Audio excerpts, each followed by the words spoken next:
Hello everyone. कैसे हो आप सब? आशा करती हूँ सब अच्छे होंगे।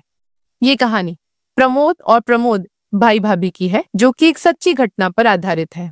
प्रमोद कहता, एक दिन सुबह का समय था।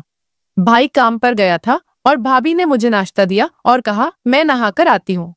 और तब तक मैंने नाश्ता कर लिया था और फिर मैं टेलीविजन देखने बैठ गया।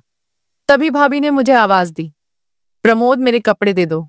मैंने उधर टेबल पर रखे हैं। यह सुन के मैंने भाभी की ड्रेस उठाई और तभी फिर से बोली, प्रमोद वहां मेरे अंदर के कपड़े भी थे। ये सुन के मैं उस वक्त थोड़ा असमंजस में पड़ गया, लेकिन भाभी को कपड़े देते समय मैं सावधान था, क्योंकि भाभी का सम्मान करना भी जरूरी था। बल्कि मैं थोड़ा ख्यालों में खो गया। मैं भाभी को देखने लगा मानो वह मेरे सामने खड़ी हो। भाभी ने मुझे फिर आवाज दी और मैं बाथरूम की ओर दौड़कर चला गया और भाभी को कपड़े दे दिए। भाभी ने फिर से दरवाजा बंद कर दिया और मैं वहीं रुक गया। मैं दरवाजे के छेद से अंदर देखने लगा और घर में हम दोनों के सिवा और भी कोई नहीं था। बस घर में सिर्फ हम दोनों ही थे। भाभी नहा चुकी थी और अपने कपड़े बदल रही थी। मैं सिर्फ उसका पिछला हिस्सा ही देख पा रहा था। कुछ देर बाद वह बाहर आए और नमस्कार दोस्तों में। प्रमोद, यह तब की बात है जब मैं 12 साल का था। मैं बहुत छोटा था जब मैं गर्मी की छुट्टियों में भाई के पास गया था। जब मैं 10वीं क्लास में था तो मेरी भाभी थोड़ी मोटी थी, लेकिन वह बहुत ब्यूटीफुल लग रही थी। वह हर वक्त शॉर्ट कपड़े पहनती रहती थी। पूरे दिन घर पर सिर्फ मैं और मेरी भाभी ही होते थे, क्योंकि भाई काम पर जाते थे और भाभी बचपन से ही काम ज्यादा नहीं करते थे। वे मेरे बारे में सब कुछ जानती थी, तो वह मुझे अपने पास बुलाकर पकड़ लेती और गले लगा लेती। हम हर दिन ऐसा करते थे, लेकिन अब मैं थोड़ा बड़ा हो गया था और मुझे उसका पकड़ना बहुत अच्छा महसूस होता था। जब वह मुझे गले लगाती थी तो मेरा साथी बड़ा हो जाता था। फिर मैंने तुरंत ही गले लगा लिया करता था और मजे लेने लगता था। मैं एक फेस्टिवल उत्सव के लिए उनके पास गया था। कुछ दिन बीत गए थे। हर दिन सुबह के वक्त भाई काम पर जाते थे और भाभी ने मुझे नाश्ता दिया और कहा मैं नहा कर आती हूँ। तब तक मैंने नाश्ता कर लिया और टेलीविजन देखने बैठ गया। तभी भाभी ने मुझे आवाज दी, प्रमोद मेरे कपड़े दे दो। मैंने टेबल पर रखे हैं। मैंने भाभी की ड्रेस उठाई और तभी भाभी ने फिर से बोला, वहां मेरे अंदर के कपड़े भी थे। मैं उस वक्त थोड़ा असमंजस में था, लेकिन भाभी के कपड़े देते समय मैं सावधान था, क्योंकि भाभी का सम्मान करना भी जरूरी था। हालांकि मैं थोड़ा ख्यालों में खो गया था। मैं भाभी का रूप देखने लगा मानो वह मेरे सामने खड़ी हो। तभी फिर से भाभी की आवाज आई और मुझे बुलाने लगी। फिर मैं जल्दी से बाथरूम की ओर चला गया और कपड़े उन्हें दे दिए। भाभी ने फिर दरवाजा बंद कर दिया और मैं वहीं रुक गया। मैं दरवाजे की दरार से अंदर देख रहा था और उस समय घर में और हम दोनों के सिवा कोई नहीं था। बस हम दोनों ही घर पर थे। भाभी नहा रही थी और अपने कपड़े बदल रही थी। मैं सिर्फ उनको पीछे से देख रहा था। कुछ टाइम बाद वह बाहर आई और मुझसे बोली, प्रमोद तुम भी नहा लो। मैं तुरंत वहां से निकल गया और नहाने अंदर चला गया। उधर भाभी के अंदर वाले कपड़े लटके हुए थे। मैंने उसे हाथ में ले लिए और उसकी महक में खो गया और फिर नहाने लगा। और नहाने के बाद कमर पर तौलिया लपेटकर बाहर आया और बोला, भाभी मेरे कपड़े दे दो। भाभी ने मुझे कपड़े दिए और मैं जल्दी से कपड़े पहनकर तैयार होकर रसोई में चला गया। भाई काम पर जा रहे थे। भाभी रसोई में दोपहर का खाना बना रही थी। जब मैं वहां पहुंचा तो उसने मुझे गले लगा लिया। उस वक्त मैं उसके करीब रहकर खुश था। मेरे मन में कहीं ना कहीं ऐसा कुछ होने लगा। मैंने भाभी से पूछा, क्या मैं कोई आपकी मदद कर सकता हूँ? भाभी ने बोला, नहीं, तुम यहीं चुपचाप बैठे रहो। फिर भाभी बातें करती हंसती खेलती खाना बनाने लगी। दोपहर के भोजन के बाद हम आराम करने चले गए। भाभी चादर ओढ़कर सो गई और बोली, प्रमोद तुम भी इधर ही सो जाओ, मैं आज बहुत थक गई हूँ। भाभी की आवाज में कुछ खास था और उस पर कई सवाल खड़े हो गए। भाभी बोली, बदन भी बहुत दर्द कर रहा है। मैंने तुरंत भाभी से पूछा, क्या मैं आपके शरीर को आराम दे सकता हूँ अगर आपको कोई दिक्कत नहीं हो? तो भाभी ने कहा, नहीं। मैंने फिर पूछा। मैं भाभी के पीछे ही पड़ गया और बोला, भाभी बोलो, थकान हो रही है तो मैं आराम दे सकता हूँ। फिर भाभी ने कहा, ठीक है। मैं धीरे धीरे भाभी के पैर दबाने लगा और आराम देते देते भाभी के घुटनों को भी आराम देके मैं रुका और अब भाभी की वह चीज भी दिख रही थी। मैंने उससे पूछा, भाभी ऊपर भी आराम देना है क्या? तो भाभी बोली, हाँ मुझे बहुत आराम मिलेगा। धीरे धीरे कपड़े उठाए और मैं भाभी का आकार भी देख सका। उस दृश्य को देखकर मुझे एक अलग ही अनुभव हुआ। उसी पल मेरा ध्यान उस चीज पर रुक गया और मैं पूरी तरह से भ्रमित था। भाभी बोली, प्रमोद अब रुको, अब मैं भी तुम्हारे पैर दबाती हूँ। तुम्हारे भी पैर दर्द कर रहे होंगे। वह मेरे पैर दबाने लगी और उसके नाजुक हाथों के स्पर्श से मुझे बहुत अच्छा महसूस हो रहा था। भाभी मेरे पैरों को दबाते हुए मुझे आराम दिया और फिर हम वहीं सो गए।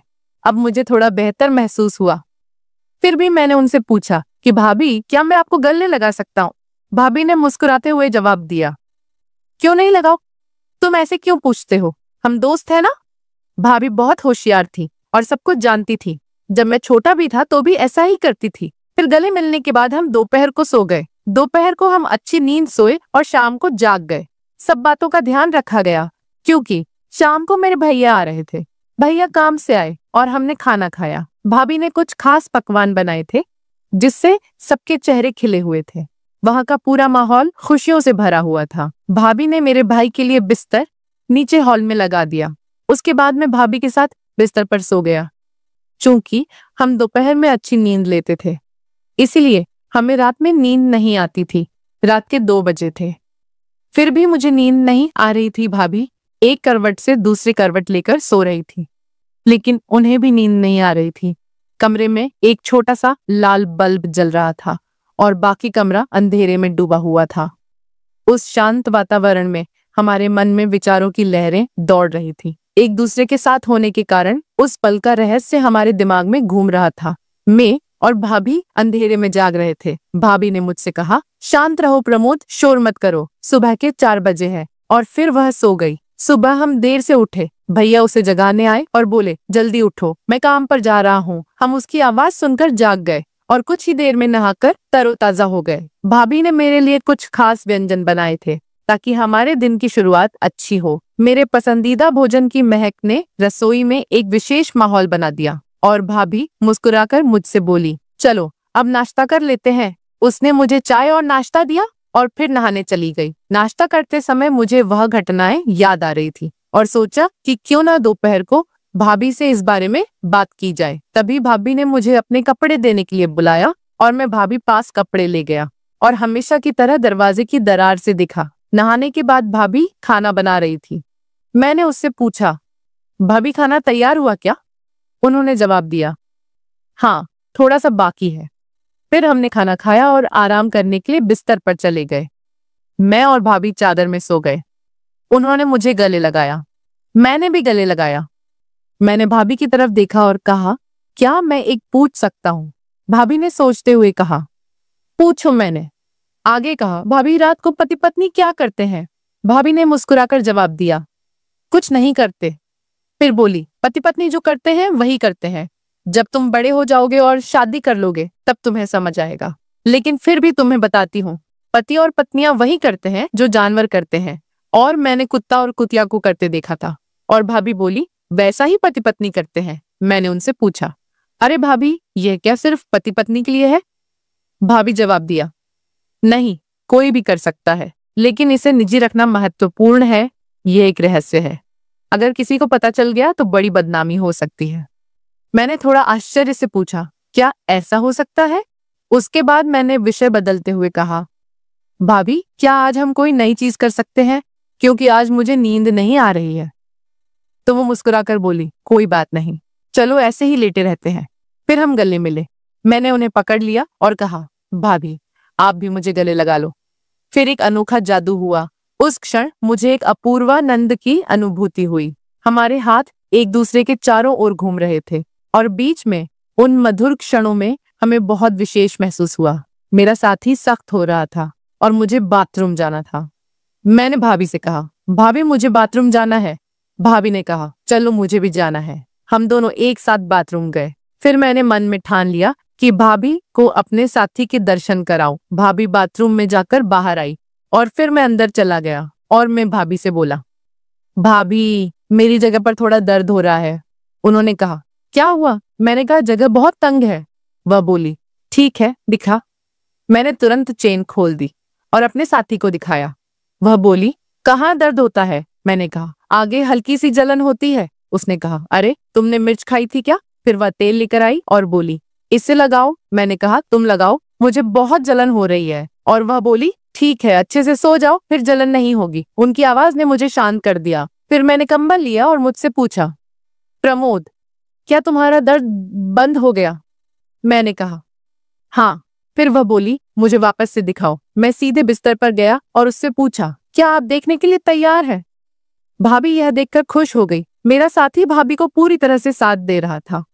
कुछ देर बाद मेरे साथी की तबीयत खराब हुई और उल्टी हुई और भाभी यह देखकर चकित हो गई। दोस्तों, अगर आपको कहानी पसंद आए तो हमारे चैनल को सब्सक्राइब करें और आपको कहानी कैसी लगी कमेंट में